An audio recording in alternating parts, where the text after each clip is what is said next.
Dari video sebelumnya, kita sudah mengetahui cara melakukan asesmen melalui pengamatan kegiatan bermain, 2 teknik menilai peserta didik, dan 3 instrumen bantu penilaian. Langkah selanjutnya adalah mengolah hasil penilaian tersebut.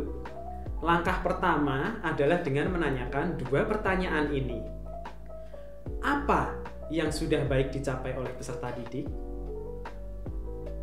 Apa yang masih perlu dikuatkan dengan dukungan guru maupun orang tua?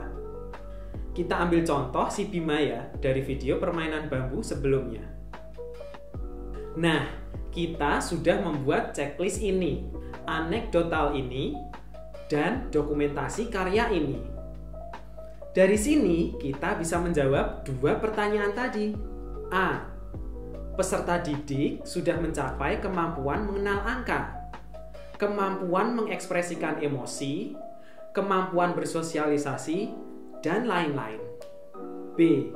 Beberapa hal ini masih perlu dikuatkan, bla bla bla. Setelah itu, kita perlu merefleksikan aspek penting dari kemampuan atau tujuan pembelajaran, bukti yang mendukung kemampuan atau tujuan pembelajaran yang sudah dicapai maupun perlu penguatan.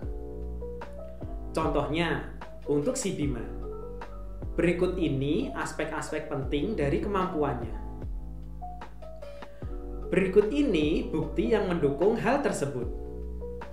Dari hasil refleksi tersebut, kita akan bisa melihat potensi-potensi peserta didik yang tadinya mungkin tidak begitu terlihat apabila kita hanya peduli dengan nilai atau ranking di kelas.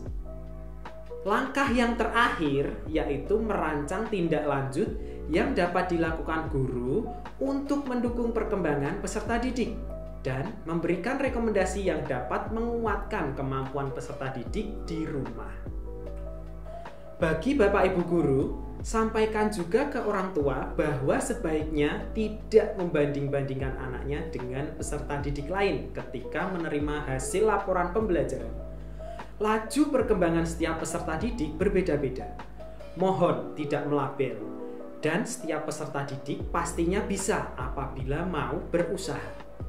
Selain itu, berikan informasi yang bermakna bagi orang tua, bahwa sekedar nilai saja tidak memberikan informasi mengenai kompetensi yang sudah dimiliki peserta didik. Juga kompetensi-kompetensi lainnya yang masih perlu dikuatkan dengan dukungan dari orang tua.